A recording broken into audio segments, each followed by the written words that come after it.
You're walking? How is this possible?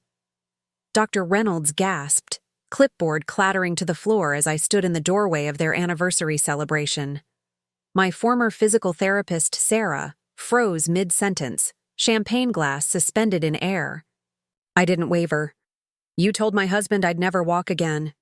Robert, my husband, stared at the medical file I'd brought, pages of impossibilities now contradicted by my steady stance. Without warning us, you just appeared. My voice remained calm. You said I'd be in a wheelchair for life, so I decided to deliver the news in person. And that's when they realized I hadn't lost my mobility. I'd found my determination. All right, before we dive into this incredible story, do me a favor. Hit that subscribe button and let me know where you're watching from. Your support means everything to me. The rehab center's fluorescent lights buzzed overhead as Hannah wheeled me into Dr. Reynolds' office, her voice already softening before the doctor even turned to face us. Morning. I brought Vanessa's updated chart. Figured you'd want to review it before the team meeting. Dr. Reynolds looked up, his expression professionally neutral beneath silver-rimmed glasses. Appreciate your thoroughness as always, Hannah. Hannah's smile widened with practiced sympathy. Also just a quick thing. The department head wants to discuss Vanessa's long-term care plan today. I gripped the wheelchair armrests, my knuckles whitening. I remember. Dr. Reynolds nodded slowly, scanning my chart with a slight frown. 6 months post-injury, time to finalize recommendations. Right, Hannah said, stepping closer to my wheelchair.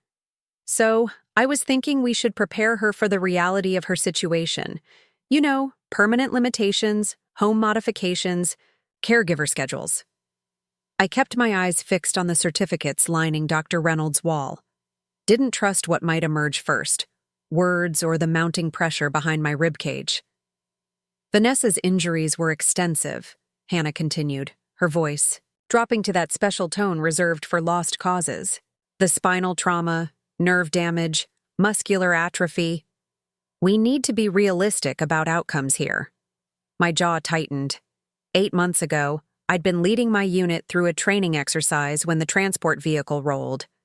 3 fractured vertebrae, severed nerves, and a prognosis that came wrapped in pity. 15 years of military service reduced to percentages and probable outcomes. I understand the prognosis hasn't changed, Dr. Reynolds said, addressing Hannah more than me. But we should discuss options directly with Mrs. Keller. Of course, Hannah placed a hand on my shoulder, the weight of it feeling like an anchor. We just don't want to create false hope. Recovery at her age, with this injury profile, the statistics speak for themselves. Dr. Reynolds nodded, closing my file with a soft finality. I'll meet you both in the conference room in 20. After they left, I sat alone in the sterile office. The silence broken only by the mechanical hum of the building's ventilation system. Through the window, I could see the hospital's east wing where I'd spent 3 months in intensive care. Beyond that, the parking lot where Robert had sat in our car countless nights, sometimes sleeping there rather than leaving me alone. The conference room felt colder than usual. 8 chairs arranged around an oval table, 7 of them filled, with medical personnel whose expressions ranged from clinical detachment to manufactured compassion. Robert sat beside me, his hand covering mine, thumb rubbing small circles into my palm. As you know, Dr. Reynolds began, glasses perched on the bridge of his nose. We're here to discuss Vanessa's long-term care plan. At this stage post-injury, we need to establish realistic goals and expectations. Hannah nodded from across the table. We've been monitoring Vanessa's progress closely, and while there have been small improvements in upper body strength, the lower extremity paralysis remains unchanged. Robert's grip tightened slightly. We'd been married 26 years, long enough that he could sense the storm building inside me without looking. The nerve damage below T10 is extensive, continued Dr. Sharma, the neurologist. Regeneration at this point is unlikely. Unlikely or impossible? I asked, my voice steadier than I felt. The room fell uncomfortably quiet. Dr. Sharma cleared his throat. In medical terms, we never say impossible, but given the nature of your injury and the time elapsed since trauma, functional recovery of independent walking is not something we anticipate. Hannah leaned forward, clasping her hands on the table. What we're suggesting is adapting to a new normal. Your military benefits cover excellent accommodations, home modifications, a specialized vehicle, ongoing physical therapy for maintenance rather than restoration. Maintenance, I repeated, the word bitter on my tongue. Quality of life management, she clarified with practiced gentleness. We need to be realistic about your future, Vanessa. You're 48, and this type of injury at your age. My age? The fee. Words escaped before I could filter them. Recovery statistics decline significantly after 40, Dr. Reynolds interjected quietly. Combined with the severity rating of your particular injury, Robert shifted in his seat. So, what exactly are you telling us? Hannah exchanged glances with Dr. Reynolds before answering. We're recommending Vanessa transition to a permanent adaptive lifestyle program, wheelchair accessibility at home, regular caregiver support, and modified expectations for daily living.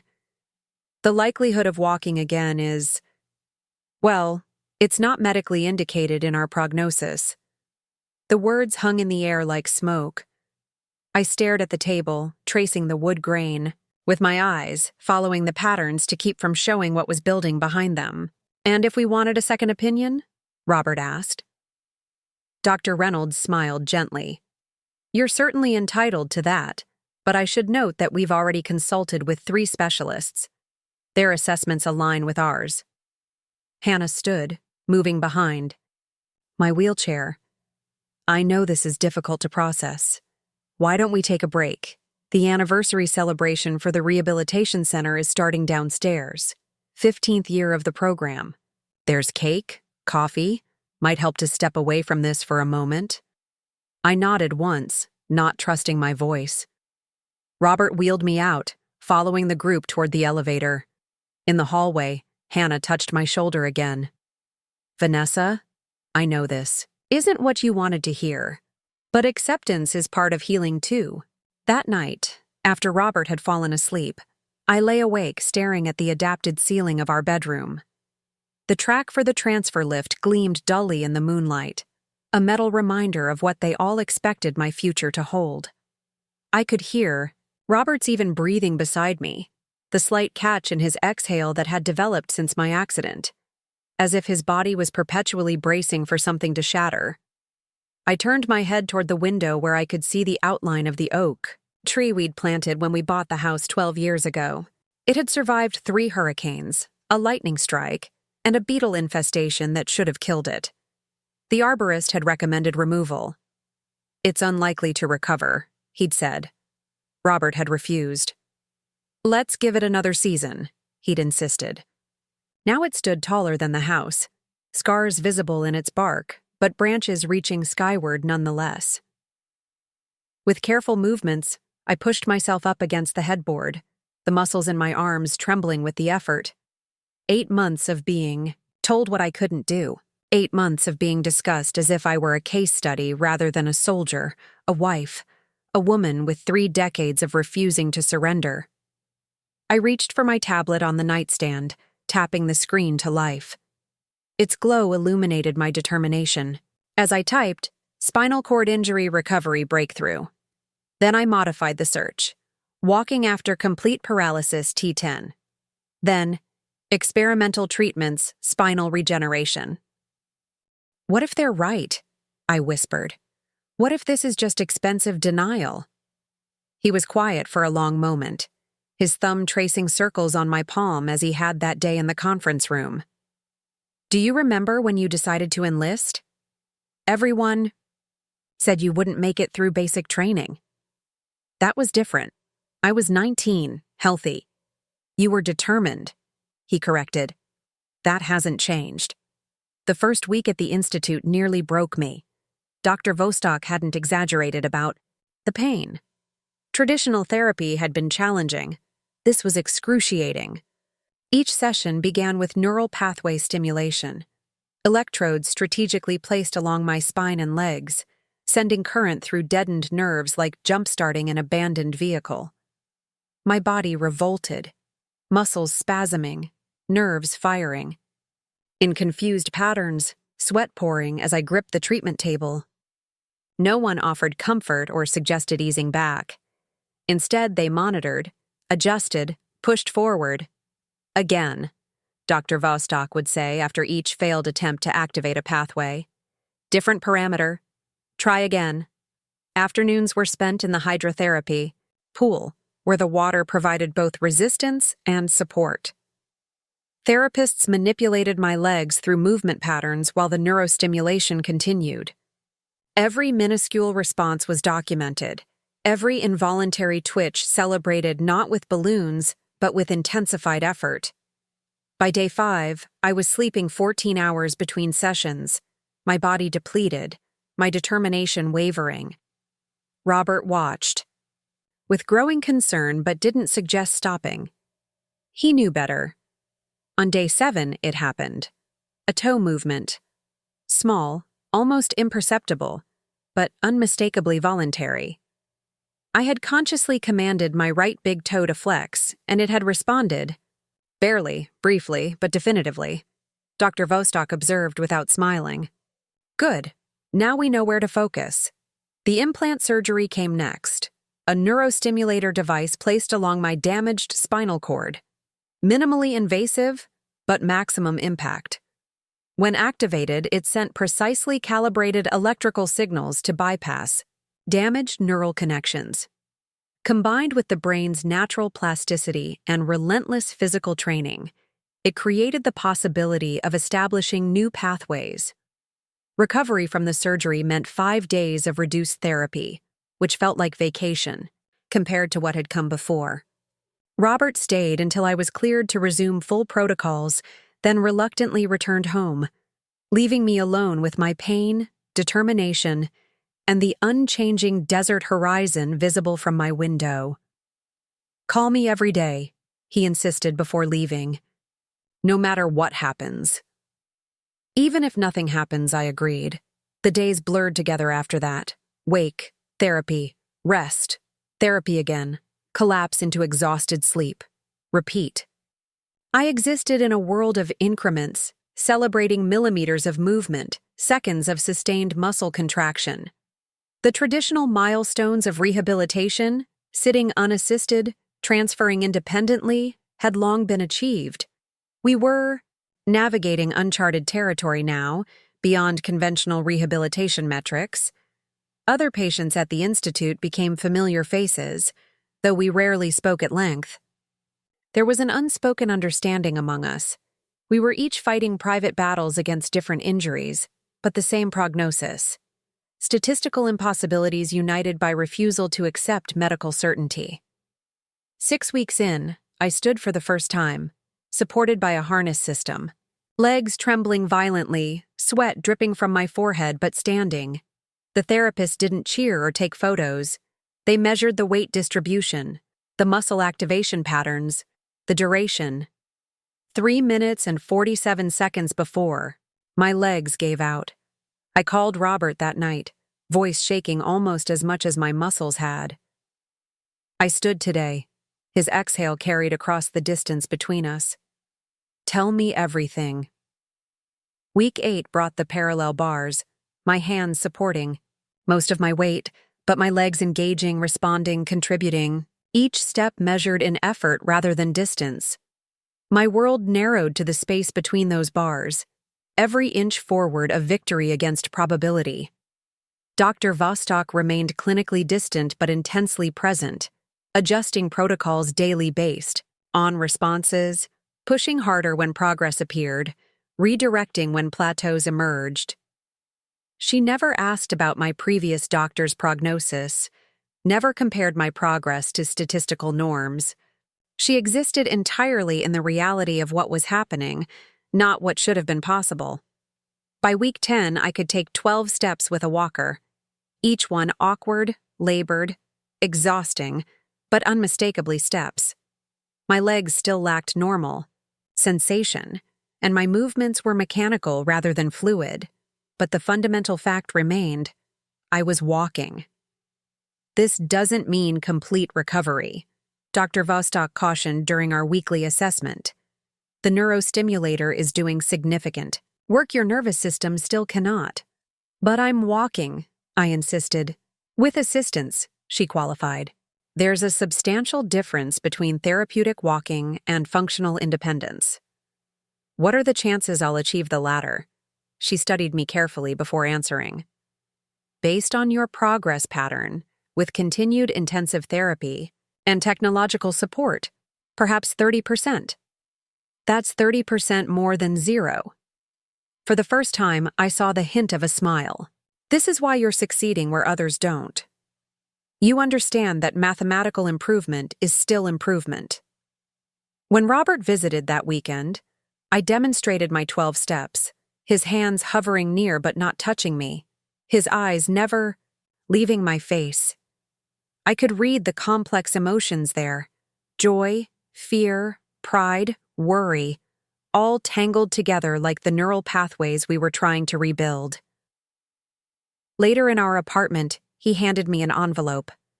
This came last week. Inside was an invitation to the Rehabilitation Center's anniversary dinner, the formal celebration concluding their 15-year commemoration. The event was scheduled for exactly 1 week after my planned return home. They don't know you're here, he confirmed. Hannah called twice to check on you. I said you were processing the prognosis and preferred privacy. I held the invitation, feeling its weight in more ways than one. Perfect timing. As week 12 approached, the minimum commitment I'd agreed to, Dr. Vostok scheduled a comprehensive evaluation. The results were both encouraging and sobering. With the neurostimulator active and a specialized walker, I could ambulate up to 40 feet before requiring rest. Without the technology, my movement capabilities decreased by approximately 70%. This is significant progress, she noted, reviewing the data. But not complete independence. What's the next step? That depends on your goal.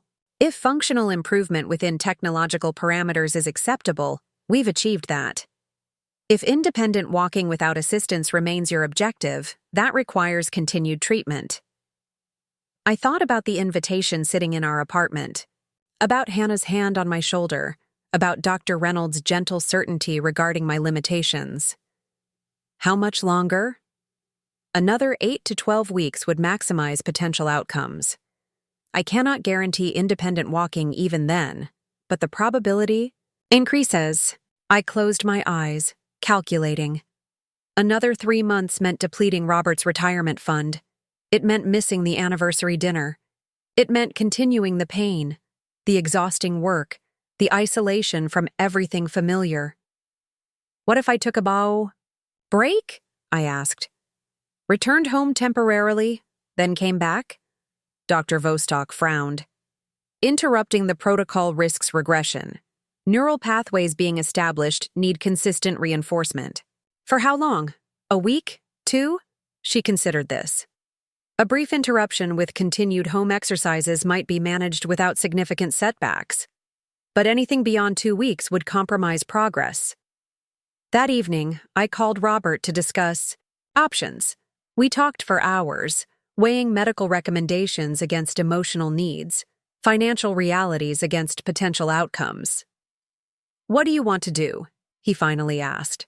The question hung between us, weighted with implications. What did I want? The answer had evolved over these 3 months. Initially, I'd wanted to prove the doctors wrong, to defy their certainty about my limitations. Now, I wanted something more fundamental, to reclaim agency over my own body, my own narrative. I want to come home, I decided, just for a week, just long enough. Long enough for what? To show them what's possible, to rewrite their certainty with my reality. After consulting with Dr. Vostok, we developed a plan.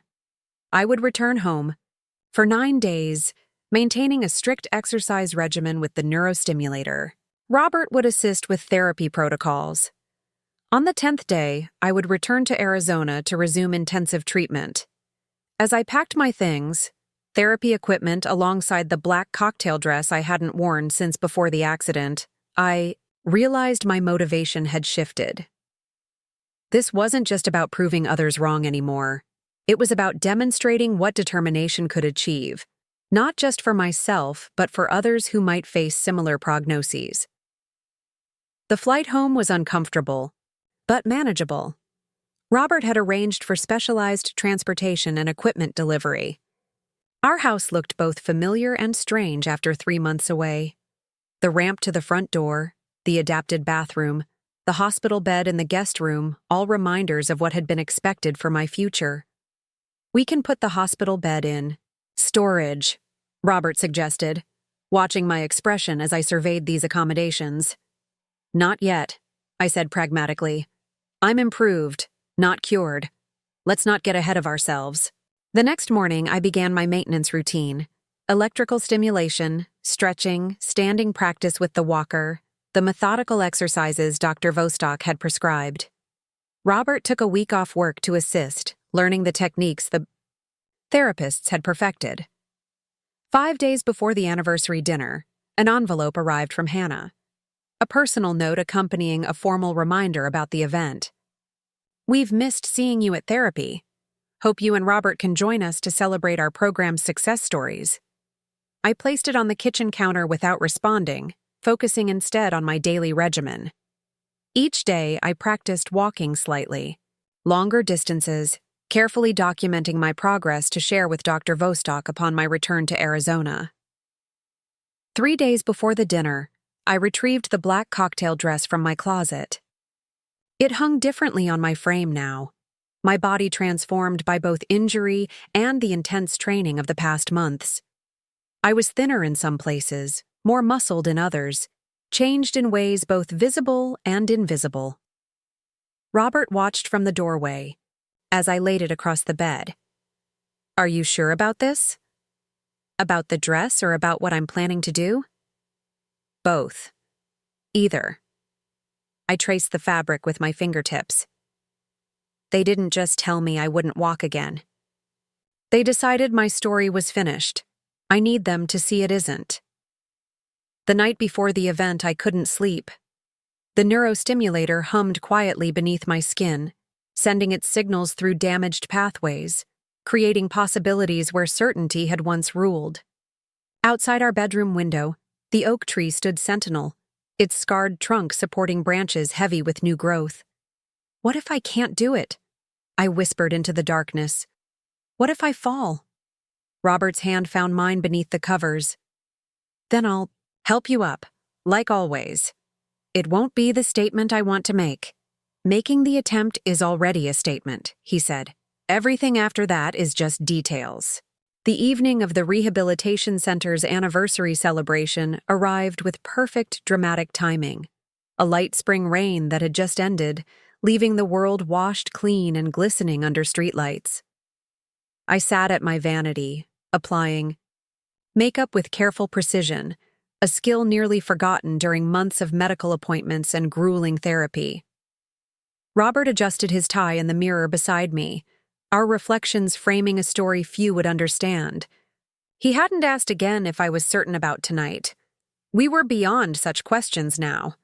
"The car service will be here in 20 minutes, he said, checking his watch. I nodded, reaching for the small bottle of perfume I hadn't opened since before. The accident. The scent triggered an avalanche of memories.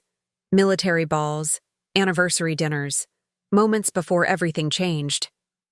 I dabbed it lightly at my wrists, reclaiming another piece of myself. The dress required Robert's assistance, the zipper challenging my still limited flexibility. As the fabric settled against my skin, I turned to face the full-length mirror. The woman reflected there was both familiar and strange. Thinner, more angular, with eyes that had seen beyond conventional limitations. The dress hung differently, on my frame, but not as dramatically as I'd feared. "Beautiful," Robert said quietly. I studied my reflection more critically. "Different," That too. The specialized walker waited by the front door, sleeker and less medical-looking than standard models, but unmistakably assistive equipment. Beside it stood a wheelchair, our backup plan if my strength failed. I approached the walker with practiced movements, positioning myself correctly, feeling the neurostimulator activate as I shifted weight to my legs. When the car service arrived, Robert spoke briefly with the driver, explaining our specific needs. The man nodded with professional courtesy, helping to load the wheelchair into the trunk while I navigated carefully down our ramp with the walker. Getting into the car was a choreographed sequence we'd practiced earlier that day. Robert supporting, me pivoting, both of us pretending this was completely ordinary. The rehabilitation center's facade glowed with decorative lighting as we approached, transformed from clinical facility to celebration venue for the evening. A banner hung above the entrance. 15 years of rebuilding lives. Valet attendants assisted arriving guests, many in formal wear, some with visible disabilities, others showing no outward signs of the challenges that had brought them here. Our driver stopped at the designated access point. Robert exited first, retrieving my walker while the attendant unfolded the wheelchair from the trunk. "Would you prefer the chair, ma'am?" the young attendant asked politely. "No, thank you," I replied, carefully positioning myself with the walker. "I'll be walking tonight." Inside, the lobby had been transformed with elegant decorations, soft lighting, and background music. Staff members I recognize now wore formal attire instead of scrubs, mingling with patients, donors, and board members. A photographer captured arrivals near a backdrop featuring the center's logo. Robert stayed close beside me as I navigated with measured steps, the walker providing stability as my legs performed their newly relearned function. Each movement required concentration, weight shift, step placement, balance maintenance, a complex sequence that most people executed without conscious thought. Hannah spotted us first. She stood near a display of the center's achievements, champagne flute in hand, engaged in conversation with two board members. When she turned and saw me, her professional composure slipped momentarily, eyes widening, lips parting in surprise. She quickly recovered, excusing herself from her companions. "Vanessa, Robert, how wonderful you could make it," she said, approaching us with measured steps that matched my own calculated pace. Her gaze dropped to my walker, then back to my face, questions forming behind her practiced smile. "We've missed you at therapy sessions." "I've been pursuing alternative treatment," I replied simply. Hannah nodded, clearly unsure how to respond. "Well, you're doing well with the walker. That's progress." Before I could respond, Dr. Reynolds appeared at her side, eyes registering the same surprise at seeing me upright, though more carefully concealed. "Mrs. Keller, what a pleasant surprise," he said, extending his hand. "We weren't sure you'd attend tonight." I transferred my weight slightly, freeing one hand to shake his. "I wouldn't miss it. Your team had such a significant impact on my understanding of possibilities." A subtle tension vibrated between us, both recognizing the edge in my words. Dr. Reynolds adjusted his glasses, gaze sweeping over my posture, my walker, the evidence of change since our last encounter. "You've been continuing therapy elsewhere?" he asked, professional curiosity overtaking his surprise. "The Arizona Neurostimulation Institute," Robert answered before I could. "For the past 3 months." Hannah's expression flickered between confusion and something like defensiveness. "I don't believe we're familiar with their program. Is it a conventional rehabilitation approach?" "Not exactly," I said, shifting my weight again, adjusting my grip on the walker. "They specialize in cases where conventional approaches have reached their predetermined limits." Dr. Reynolds's eyebrows rose slightly. "Experimental protocols? Evidence-based? Interventions not yet widely adopted?" I corrected, echoing Dr. Vostok's precise terminology. "The outcomes speak for themselves." As if to demonstrate, I took 3 measured steps forward, the movement still mechanical, but undeniably locomotive.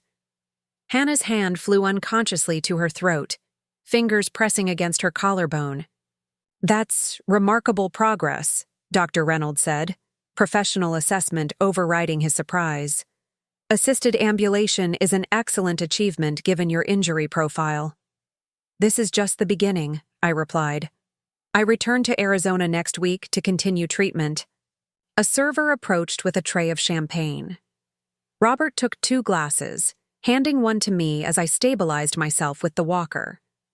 The simple act of standing, holding a drink, participating in the normal rhythm of a social event, each element, a quiet rebellion against what had been deemed impossible. "Would you like to sit down?" Hannah asked, gesturing toward nearby tables. "We've reserved accessible seating for our patients." "Not yet," I said. "I've been sitting for 8 months. Standing feels good for now." More staff members noticed us. Then, conversation rippling through the room as former therapists and nurses recognized the patient they'd last seen confined to a wheelchair. Some approached cautiously. Others watched from a distance, all recalibrating their understanding of what stood before them.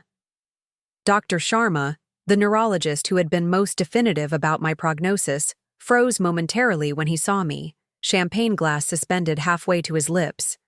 He excused himself from his group and made his way toward us, expression carefully neutral. "Mrs. Keller." He greeted me with a slight nod. "This is unexpected." "That seems to be the consensus," I replied, taking a small sip of champagne. He studied my posture, my walker, the visible evidence contradicting his medical assessment. "May I ask what intervention has facilitated this progress?" "Neurostimulation therapy, intensive rehabilitation protocols, and a medical team that treated statistical improbability as a starting point rather than a conclusion." His professional veneer cracked slightly. "I assure you, our prognosis was based on established medical evidence and extensive experience with similar injury profiles. Science advances through exceptions, doctor, not through confirmation of existing limitations." Dr. Sharma shifted uncomfortably. "Of course, we're always pleased to see patients exceed expectations, though I should caution that assisted walking with a walker represents a different functional outcome than independent ambulation." "True," I acknowledged. "That's why I'm continuing treatment." The dinner chime sounded, saving him from formulating a response. Guests began moving toward the banquet room, where tables had been arranged around a small stage. Robert stayed close as I navigated the short distance, each step a deliberate act of will. Several people paused or slowed their pace, watching my progress with varying degrees of discretion. The head table, reserved for key staff and speakers, sat on a slightly raised platform with a wheelchair ramp at one side. Hannah, who would be among the evening's presenters, directed us to a table near the front, but not on the platform itself. "We've arranged seating with some of our success stories," she explained, gesturing to where 3 former patients sat with their families. "I thought you might be more comfortable there." I glanced at the arrangement, understanding the subtle categorization. Success measured by their definition, contained within their parameters. The platform remained reserved for those presenting the achievements rather than those embodying them. "Actually," I said, glancing at Robert, who gave an almost imperceptible nod of support, "I think we'll sit there."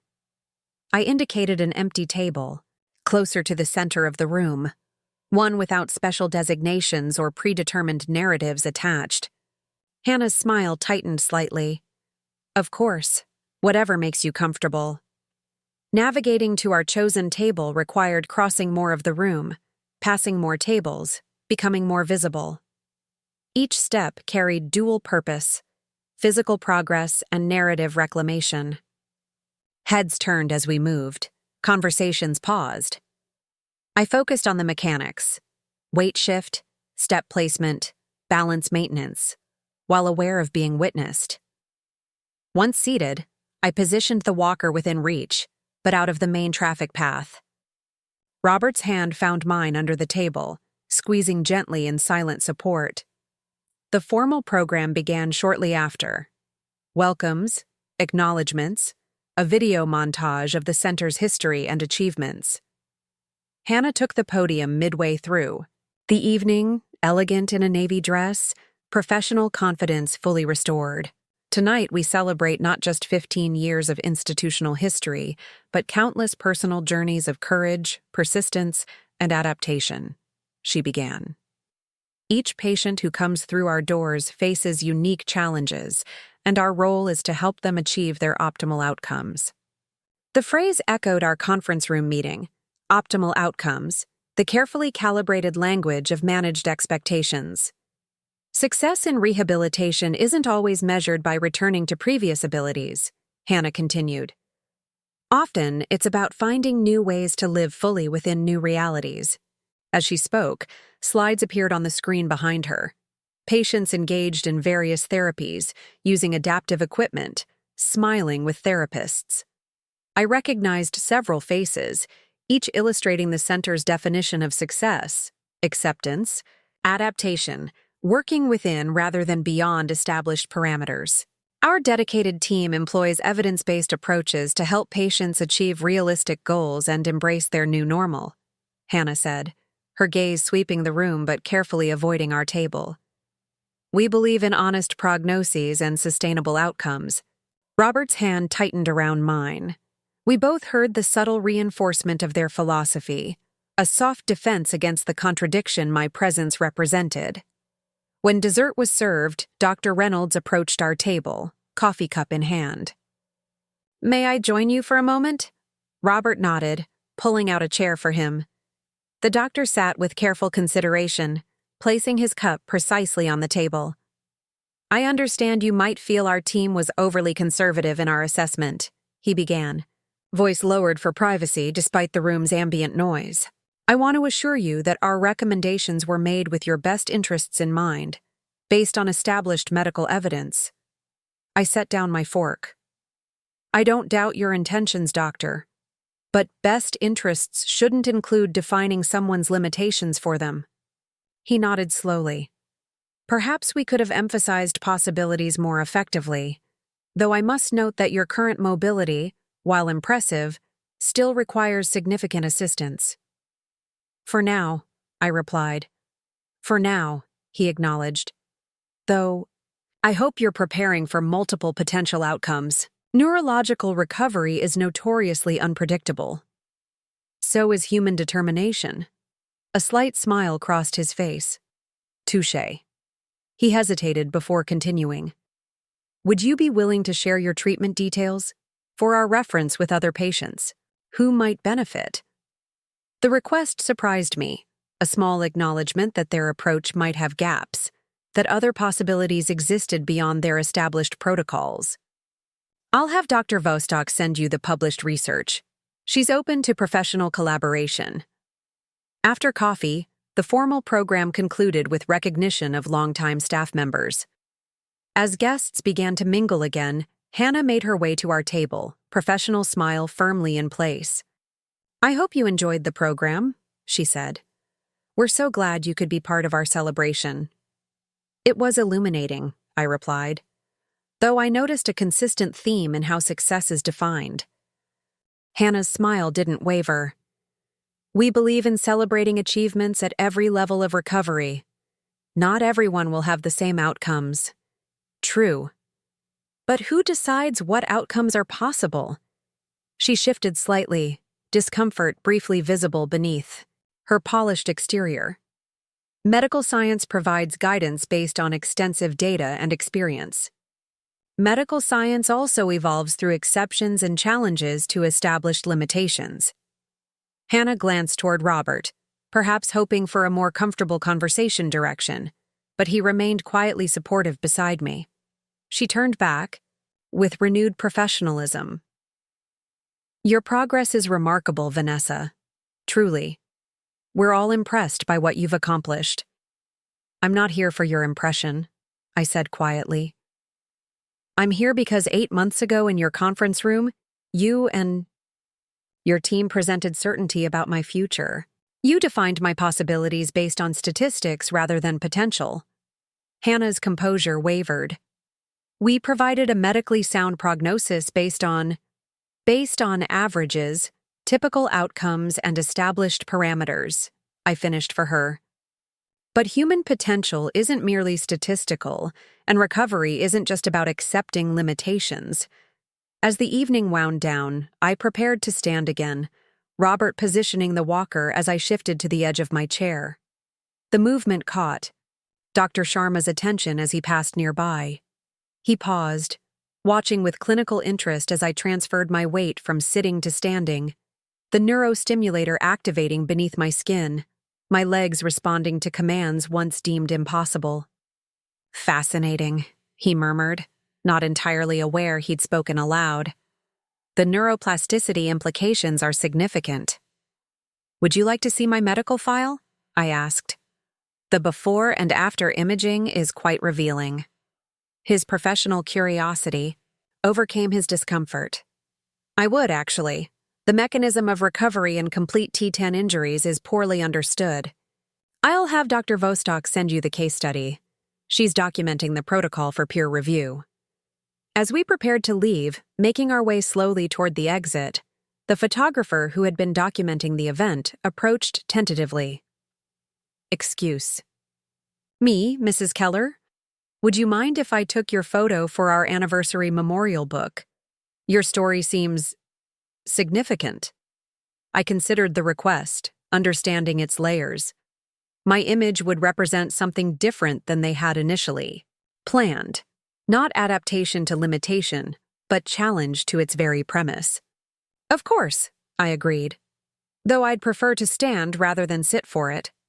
Robert positioned himself slightly behind me as I stood with the walker, straightening to my full height, chin lifted, eyes direct. The photographer adjusted his angle, capturing not just a patient with assistive equipment, but a narrative of defiance and determination. As the flash went off, I thought of the conference room 8 months earlier, of prognoses delivered with certainty, of futures defined by others, parameters.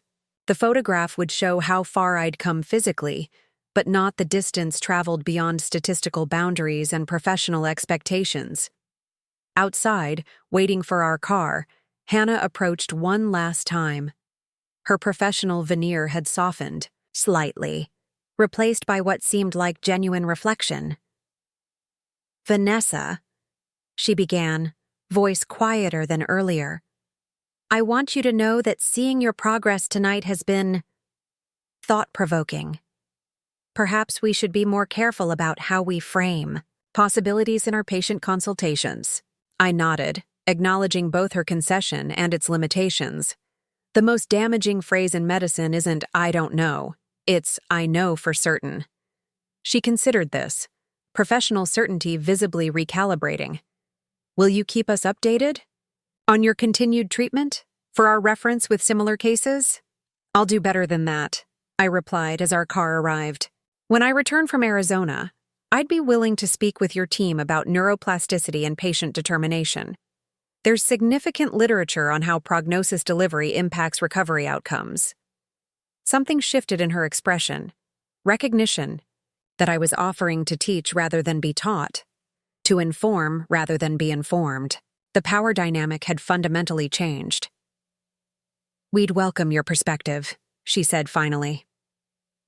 As Robert helped me into the car, I caught a last glimpse of the rehabilitation center through the window, the banner still hanging, the light still, glowing, the narrative subtly but permanently altered by my presence that evening.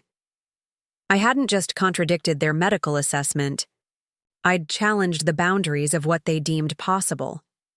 The journey home was quiet, both of us processing the evening's impact. The dress that had once symbolized what I'd lost now represented what I was reclaiming, inch by determined inch. Was it what you hoped for? Robert asked as we turned onto our street. I considered the question, looking past my reflection in the window to the darkness beyond. It wasn't about their reaction. It was about rewriting the story. Theirs and mine. And, did you? The first chapter, I said, feeling the neurostimulator humming beneath my skin. technology and determination creating possibilities where certainty had once ruled. Just the first chapter.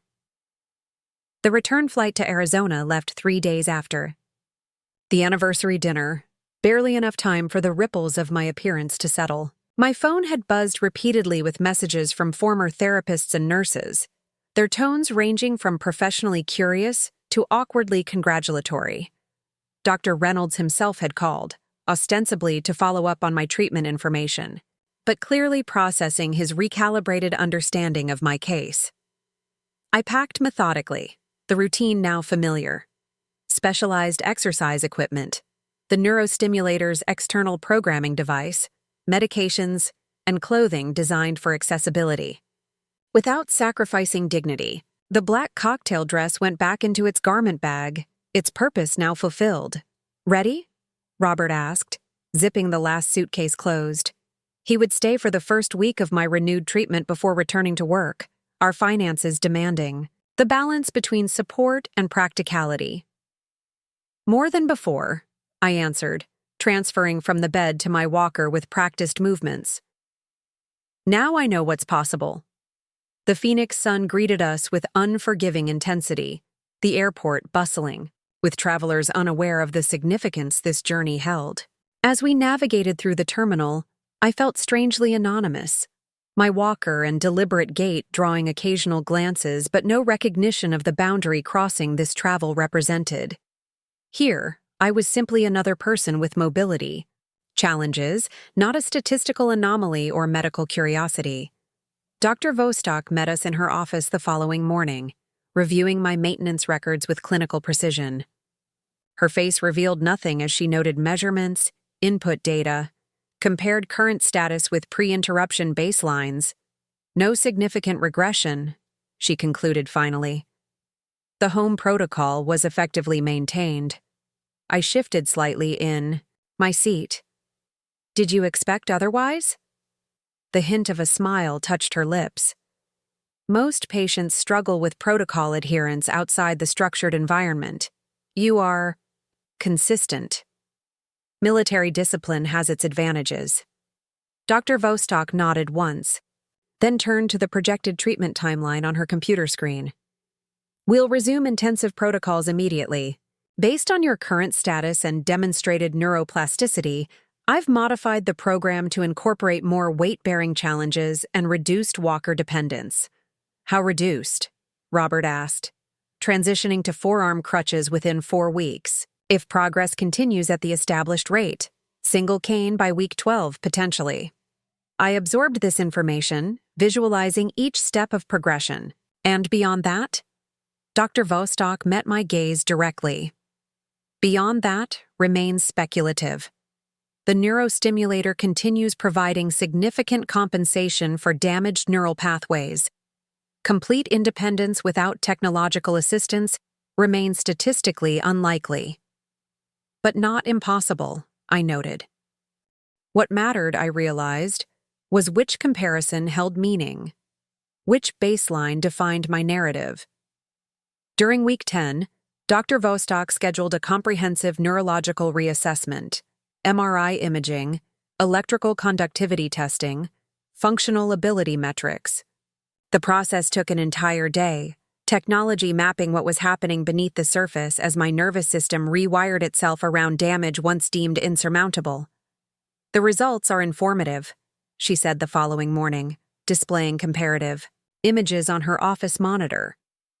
"These highlighted areas show new neural activity pathways that were not present in your initial assessment. Your brain is creating alternative communication routes to bypass damaged spinal segments." I studied the images, brightly colored pathways representing connections that conventional wisdom had deemed impossible. And without the neurostimulator? Reduced but still present. The technology has facilitated natural neuroplasticity, not merely compensated for its absence. Meaning some degree of function would likely continue even without technological assistance, though significantly diminished compared to current capabilities. This represented perhaps the most profound shift in my prognosis, from complete, permanent paralysis to partial organic recovery. From absolute dependence to qualified independence. Not a complete reversal of the original assessment, but a fundamental challenge to its certainty. "I'd like to try," I said, looking up from the images. "Walking without the stimulator active. Just to know." Dr. Vostok considered this request with her characteristic clinical detachment. It would be temporarily uncomfortable and potentially discouraging, or informative and clarifying. She nodded once. "Tomorrow, then, with appropriate support systems in place."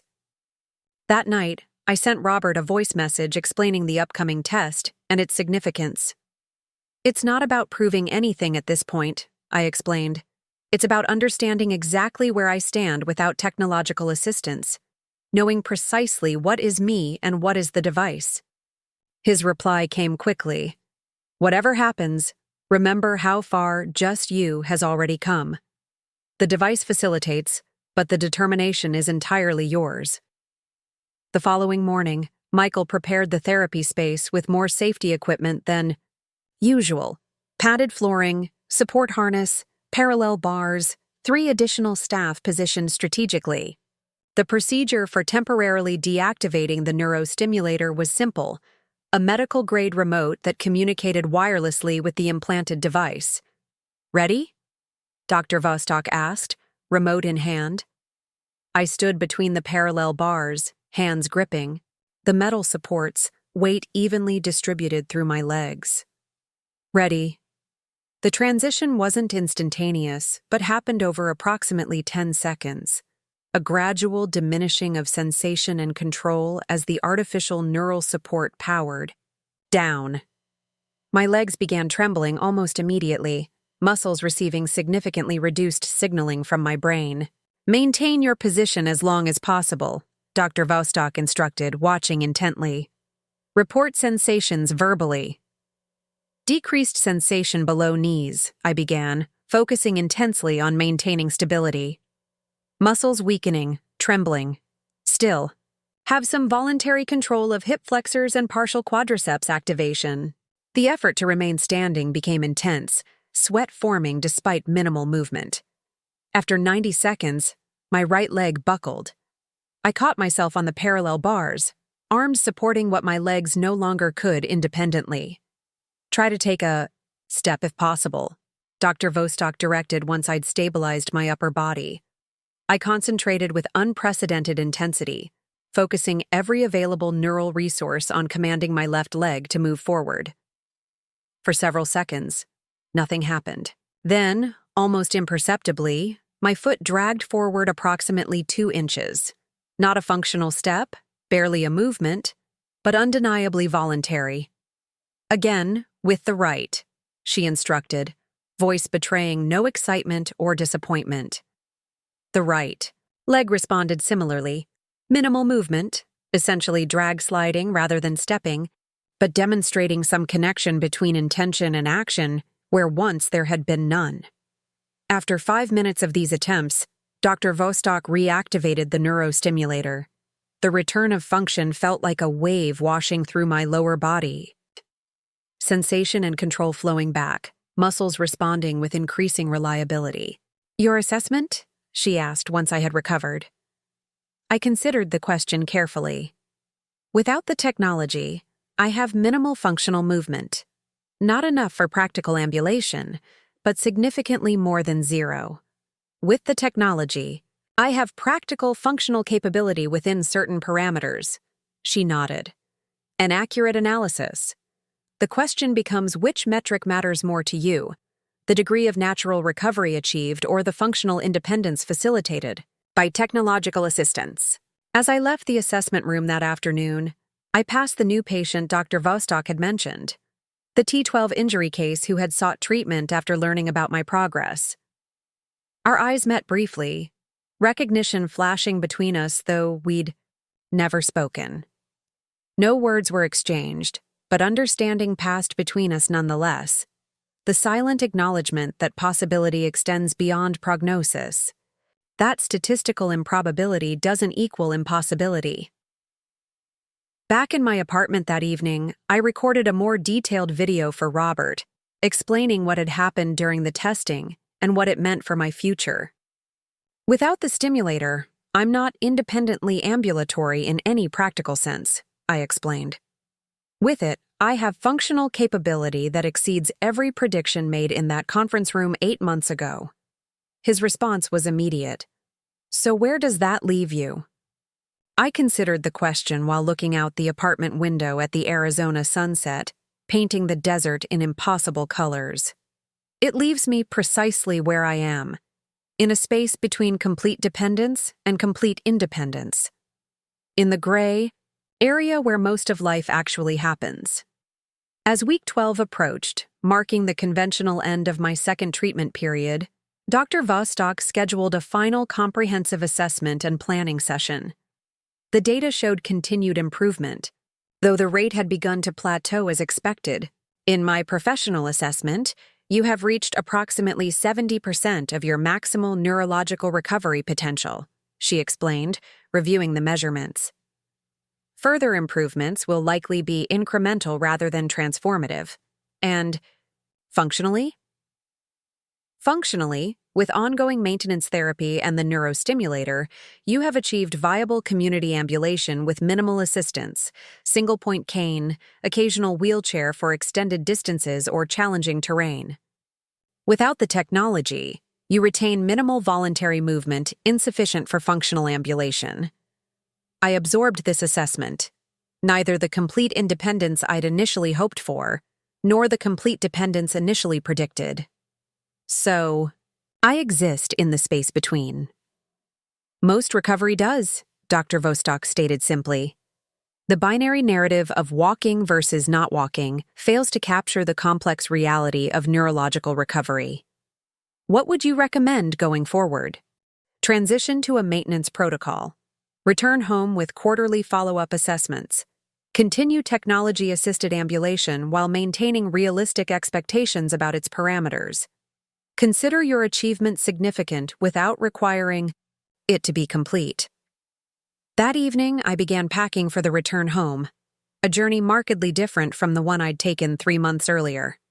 I was neither the wheelchair-dependent patient with supposedly limited possibilities, nor a person restored to complete pre-injury function.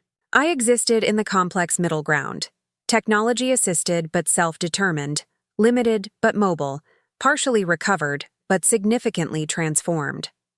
The plane touched down with a gentle bump, wheels reconnecting with home soil. Through the small oval window, I watched familiar landscape materialize, green instead of desert brown, humidity instead of arid heat, the geography of my life before everything changed. Robert waited beyond security, his face scanning the deplaning passengers until he spotted me, walking with my carbon fiber cane, movement deliberate but undeniably bipedal. His expression shifted through complex emotions as I approached. Joy, wonder, pride, and something like reverence for what determination had accomplished. We embraced without words, the cane pressing between us, both obstacle and symbol. "Welcome home," he said finally, voice catching slightly. Different arrival than last time, I noted, adjusting my stance. The neurostimulator hummed beneath my skin, its presence now as familiar as my heartbeat.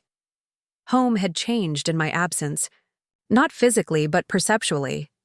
The accessibility modifications Robert had installed after my accident now represented something different. The ramp to our front door was no longer the only option, but an alternative. The grab bars in the bathroom weren't requirements but backups. The spaces between furniture had been widened, not just for a wheelchair, but for someone learning to navigate with a cane. I stood in our living room, absorbing these subtle shifts in meaning. "You kept everything," I observed. Robert nodded. "I figured we'd need multiple options. Different days might require different approaches."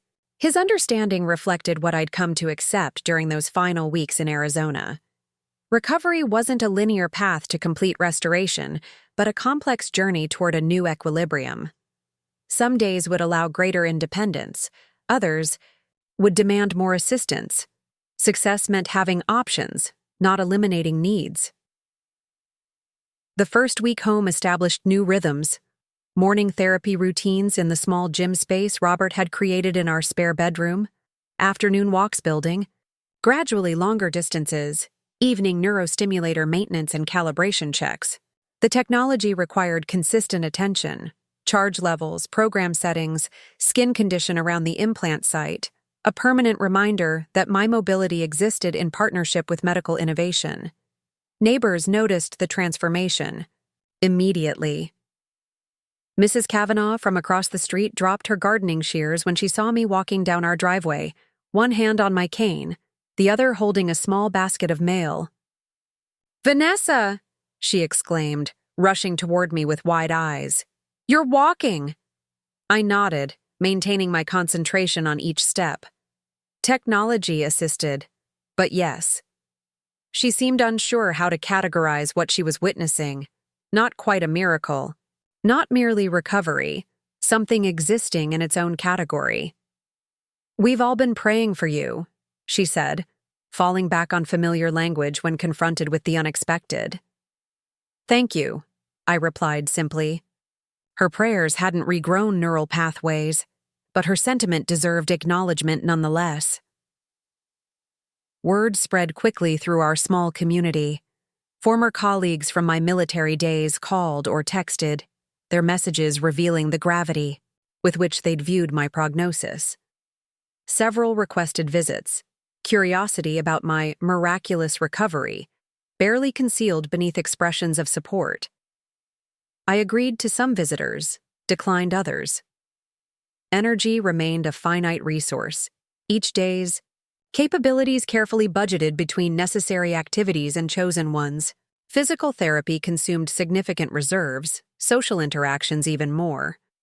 Priorities crystallized with new clarity. Some relationships worth the expenditure, others not. Captain Rivera, my former commanding officer, arrived on a Tuesday afternoon, his service uniform replaced by casual clothes that couldn't quite disguise his military bearing.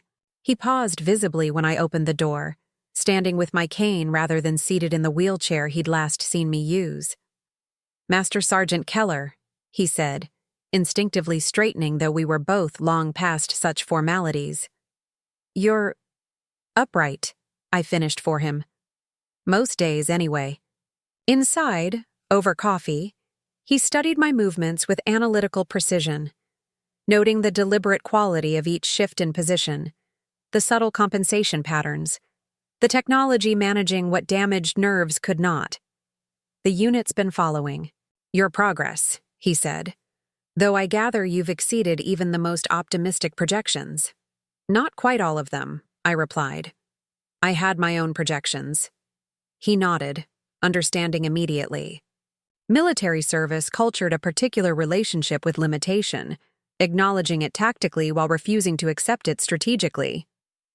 "The doctor who told you it wouldn't happen. Have they seen you since?" "At their anniversary dinner." Their expressions were educational. A smile twitched at the corner of his mouth. I imagined so. After he left, I received an email from the Veterans Support Coordinator at the regional VA hospital, requesting a meeting. Rivera had mentioned my case, suggesting I might provide valuable perspective for their rehabilitation programs. The invitation represented something significant, my experience transforming from personal challenge to potential resource for others. The following week brought my first scheduled appointment with Dr. Reynolds since returning home. The rehabilitation center's facade looked different somehow, less imposing, its authority diminished by what I now knew was possible beyond its parameters. Hannah greeted me in the lobby, professional smile firmly in place though her eyes betrayed adjustment to the new reality walking through her door. "Vanessa, you look wonderful." Her gaze dropped briefly to my cane before returning to my face. "Dr. Reynolds is excited to see your progress." I nodded, following her through familiar hallways at my own deliberate pace rather than the wheelchair, speed she'd grown accustomed to managing. Other staff members paused in their activities, recognition flickering across their faces. The woman, who had supposedly reached her optimal outcome, now demonstrated possibilities beyond their defined parameters. Dr. Reynolds waited in his office, rising when I entered. His clinical assessment was immediate and visible, noting my gait pattern, the carbon fiber cane, the subtle compensations in my posture that revealed continued limitations alongside undeniable progress.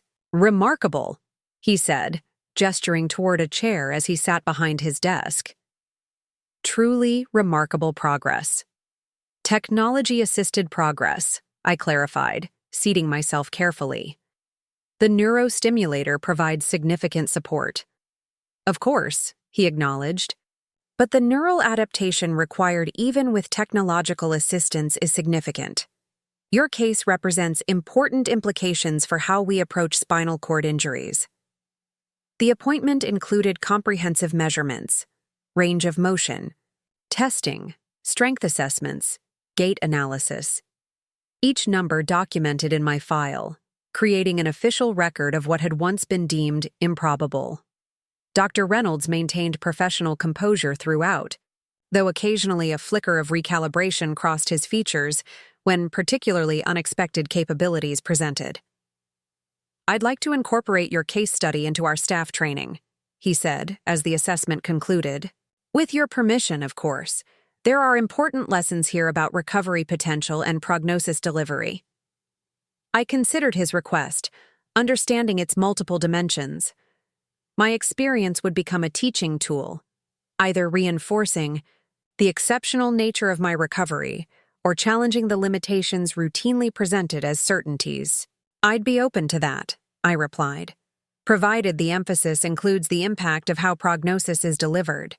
Statistical probability shouldn't be presented as predetermined outcome." He nodded slowly.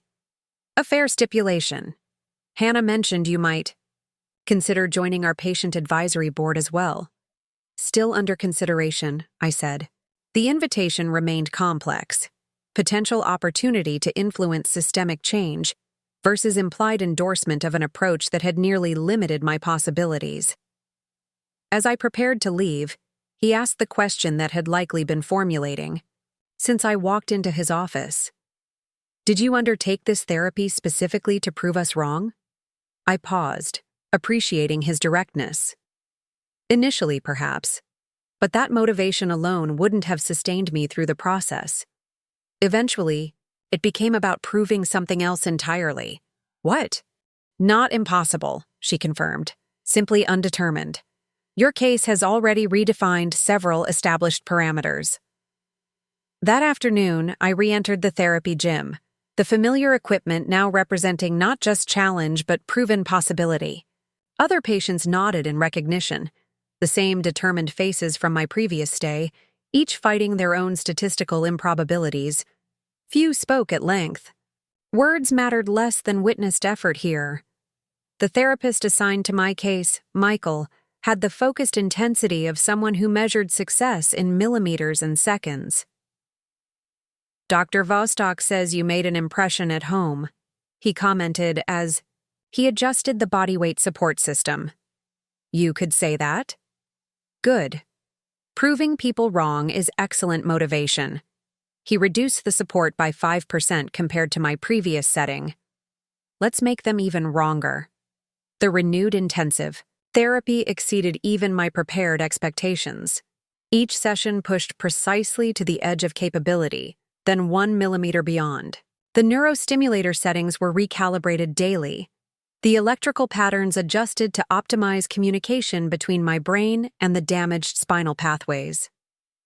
By the end of the first week, I had progressed to short distances with minimal support.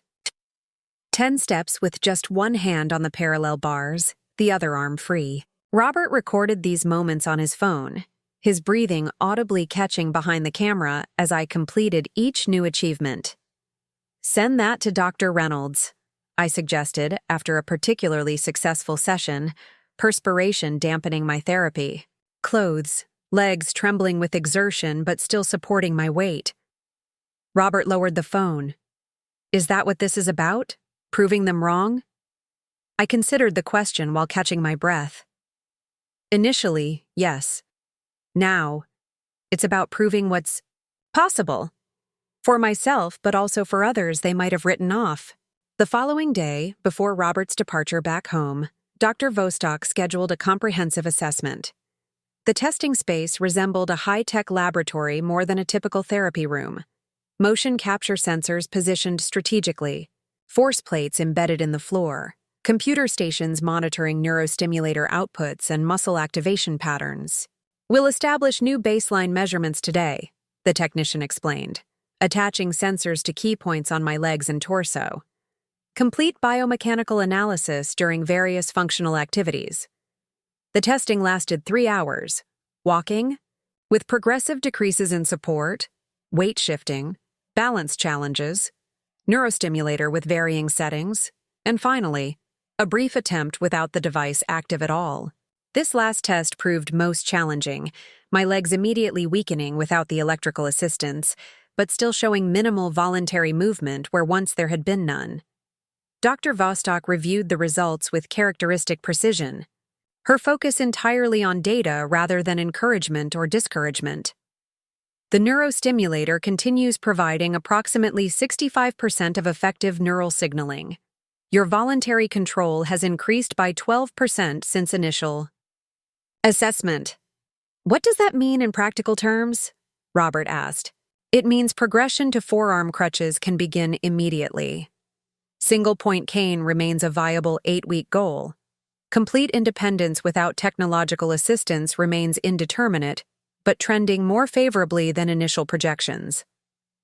After Robert's departure, I settled into the disciplined rhythm of intensive rehabilitation. Each day followed a precisely calculated schedule: morning neurostimulator calibration, 3 hours of progressive gait training, afternoon functional strengthening, evening documentation and recovery protocols. The world outside the institute faded into background noise, irrelevant to the focused work of reconnecting mind to limb, intention to action. Week 3 brought the transition to forearm crutches, less support, more demand on my recovering nervous system. The first attempts were precarious, balance more challenging than with the wider base of the walker. I fell twice that first day, Michael spotting me efficiently, helping me up without comment or consolation. "Again," he said simply after each fall. Not a question, a directive. By the 5th day with crutches, I could navigate 100 feet without resting, my gait still mechanical but increasingly fluid as neural pathways strengthened and adapted.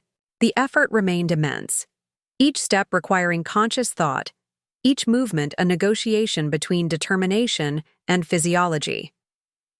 Dr. Vostok adjusted my neurostimulator settings weekly, fine-tuning the electrical impulses to maximize natural neural development while providing necessary support. "Your nervous system is creating alternative pathways," she explained during one recalibration session. "Not repairing damaged ones, but establishing new communication routes." "Is that typical?" I asked, watching the programming device's screen display incomprehensible patterns that somehow translated to movement in my legs. "Typical is irrelevant. Each nervous system responds uniquely. Yours appears particularly adaptive." In the apartment each evening, I maintained contact with Robert through video calls, showing him each increment of progress. Sometimes he watched silently, emotion visible even through the pixelated connection. Other times he asked detailed questions, researching terminology between our conversations, partnering in my recovery from a distance. During one call, he mentioned receiving another message from Hannah. "She's asking if you'd be willing to share more details about your treatment protocol. Apparently, several patients have been asking about the woman who walked into the anniversary dinner."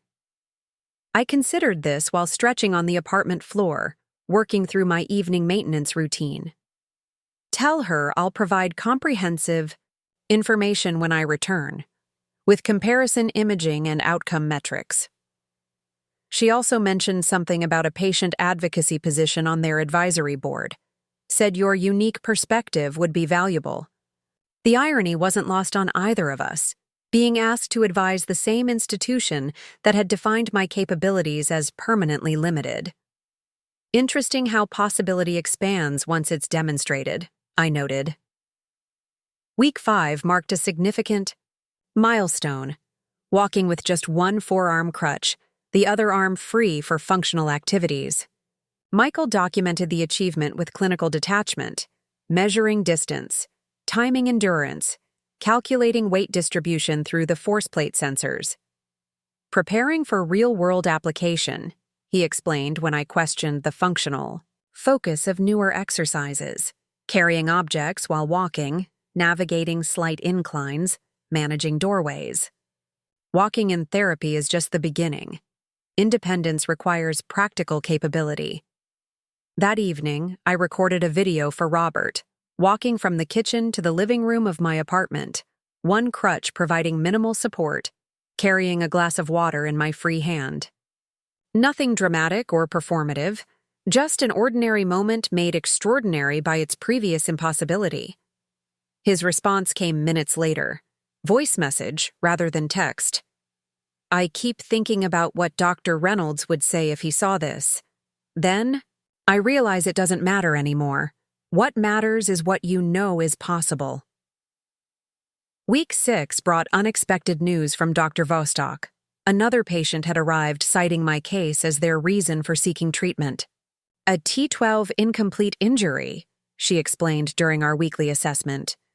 Previous rehabilitation team had determined wheelchair dependence was the optimal outcome. And now? Now they are questioning that conclusion, based specifically on learning about your progress. Your appearance at the Rehabilitation Center dinner has apparently generated significant discussion among certain medical circles. I processed this information while completing balance exercises, maintaining center of gravity over gradually narrowing support bases. Are you saying I've become a case study? You've become evidence, she corrected. Evidence that challenges established parameters of recovery expectation. By week 8, I had transitioned to a single cane, a sleek carbon fiber design that bore little resemblance to traditional medical equipment. My gait remained somewhat mechanical, the neurostimulator still providing essential support, but the visual transformation was undeniable. In therapy settings, I could walk up to 200 feet without stopping, manage slight inclines, and navigate basic obstacles. You're approaching functional community ambulation parameters, Michael noted as he documented my latest assessment. Limited, but viable for many real-world contexts. Limited compared to what? I asked, cooling down after the intensive session. Compared to pre-injury baseline, he replied matter-of-factly. Not compared to initial prognosis. That distinction crystallized something I'd been processing throughout this journey, the shifting baseline of success and the relative nature of limitation. My current mobility would have been deemed miraculous in that initial conference. Room, yet measured against my pre-injury capabilities, it remained significantly compromised. That possibility exists independent of probability. That statistical unlikelihood doesn't equal impossibility. That human capacity exceeds mathematical prediction. His expression suggested these distinctions weren't merely semantic to him either. I hope you know that despite our conservative prognosis, we're genuinely pleased by your outcome. No medical professional wants to be wrong in the direction of underestimating recovery. Yet the structure of medicine seems designed to avoid the opposite error at all costs, I observed. Better to predict limitation and be pleasantly surprised than suggest possibility and create false hope. He didn't immediately respond. The observation hanging between us, a fundamental tension in medical philosophy exposed by my walking presence in his office. The following day, Robert accompanied me to the VA hospital, where the rehabilitation director had requested a consultation regarding my treatment protocol. The facility smelled of industrial cleaner and institutional food, hallways lined with veterans in various stages of recovery from diverse injuries. Dr. Myers, a compact woman with efficiency in every movement, welcomed us to a conference room where several staff members waited. Unlike my early experience with medical teams, this group registered my cane-assisted walking with professional curiosity rather than surprise or skepticism. We've reviewed the preliminary information from the Arizona Institute, Dr. Myers began, after introductions. The neurostimulator technology is particularly interesting given its functional outcomes in your case. The technology facilitated recovery but didn't create it, I clarified. The intensive protocols and neuroplasticity training were equally critical components. For the next hour, I detailed the treatment approach, the progressive protocols, the relentless incremental challenges, the technological support calibrated to promote natural neural development, rather than merely replace it. Staff members took notes, asked targeted questions, occasionally exchanged glances when particularly significant elements emerged. The most fundamental difference, I explained, wasn't technological but philosophical. Dr. Vostok began with the question, "What might be possible?" rather than, "What's most likely?" A complex distinction in medical practice, Dr. Myers noted. Statistical probability informs responsible treatment planning. True, I acknowledged, but presenting statistical probability as predetermined, outcome limits possibility before it's explored. We're particularly interested in identifying appropriate candidates for similar approaches, another doctor interjected. Obviously, resources require targeting interventions to those most likely to benefit. Which brings us back to prediction versus possibility, I said. By conventional assessment metrics, I wasn't an appropriate candidate for recovery. My outcome would have been missed entirely by standard predictive models. This observation created visible discomfort among several staff members, the implicit challenge to established evaluation protocols unmistakable. Dr. Myers, however, nodded thoughtfully. Which suggests our predictive models require examination, she said, particularly regarding how we distinguish between statistically unlikely and genuinely impossible outcomes. As the meeting concluded, Dr. Myers extended an unexpected invitation to participate in a VA pilot program exploring intensive technology-assisted rehabilitation protocols for veterans with spinal cord injuries. My role would involve both consulting on program design and directly mentoring participants, sharing firsthand experience alongside medical expertise. Your perspective bridges clinical knowledge and lived experience in a way our standard protocols can't capture, she explained, particularly for patients confronting discouraging prognoses. The opportunity represented something I hadn't anticipated. My challenge transformed into systemic influence, my exception potentially becoming pathway for others. I'd need to review the specific protocols, I said. Ensure they genuinely expand possibilities rather than simply documenting exceptions. Of course, she agreed. We're not looking for a testimonial. We're looking for substantive input on fundamentally re-examining recovery parameters. That evening, Hannah called unexpectedly. Her voice carried a hesitance I hadn't heard before. Professional certainty tempered by demonstrated contradiction. I've been reviewing your case file, she began, and coordinating with Dr. Reynolds about potentially incorporating your experience into our staff training. I mentioned the possibility to him, I confirmed. Yes, well, I wanted to discuss the framing, specifically, whether your outcome represents an exceptional case or suggests a need for broader reconsideration of our approach to similar injuries. The question revealed significant recalibration, not just acknowledging my individual progress, but considering its implications for their entire treatment philosophy. Those categories aren't mutually exclusive, I noted. Exceptional cases often indicate boundaries that require re-examination. That's a perspective worth considering, she said carefully. I was also wondering if you'd made a decision about the advisory board position. Having your voice in our planning discussions would be valuable, particularly as we reassess certain protocols. I hadn't yet decided, the invitation representing both opportunity and compromise. Still considering, I replied, though I'm now exploring a similar role with the VA rehabilitation program. I see. Her tone suggested this information created competitive concern rather than collaborative interest. Well, our offer remains open. Your perspective would be uniquely valuable to our center specifically, given your history with our programs. After the call ended, Robert found me in the garden, sitting on the bench beneath the oak tree that had survived against arborist recommendations. The evening air carried the scent of approaching autumn, subtle shifts in light and temperature, signaling transition. "Hannah?" he asked, recognizing the expression I wore after such conversations. I nodded. Recalibrating their approach while maintaining institutional positioning. Acknowledging my outcome without fully embracing its implications. And the advisory board? I watched a cardinal land on a nearby branch, its red plumage vibrant against green leaves. If I decline, I miss an opportunity to influence their approach with other patients. If I accept, I potentially legitimize a system that nearly limited my possibilities entirely. "What would Dr. Vostok advise?" he asked, having come to respect her clinical precision and philosophical clarity. I considered this, imagining her response. She'd probably say something about distinguishing between changing systems from within versus demonstrating alternatives from without. Both approaches have validity depending on specific objectives.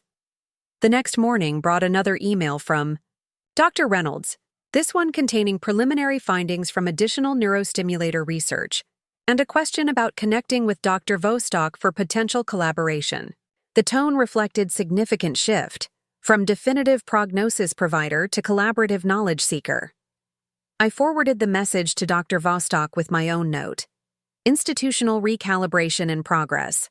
Potential opportunity for expanded protocol adoption. Her response came that evening, characteristically direct. Expansion of methodology welcome if fundamental principles maintained. Statistical probability must inform without limiting exploration of possibility. Will connect directly. 3 months after returning home, I received an invitation to speak at the Regional Medical Conference, a panel discussion titled Redefining Recovery Parameters in Neurological Injury. The invitation came from Dr. Myers at the VA, though she noted that Dr. Reynolds had supported my inclusion as well. The panel includes neurologists, rehabilitation specialists, and technology developers, she explained in her email. Your perspective, as someone who has navigated both conventional recovery expectations and experimental protocols, would provide essential context. The invitation represented something profound, not just personal vindication, but potential systemic impact. My experience might influence how countless others received their prognoses, how possibilities were presented alongside probabilities, how doors remained open where they might otherwise close prematurely. I discussed the invitation with Robert that evening, considering its implications while completing my therapy routine in our home gym. The exercises had become second nature. Neurostimulator maintenance, strength training, gait reinforcement, the discipline of recovery integrated into daily life. "Will you accept?" he asked, adjusting the resistance on one of the machines. I completed the current repetition before answering. I think I need to.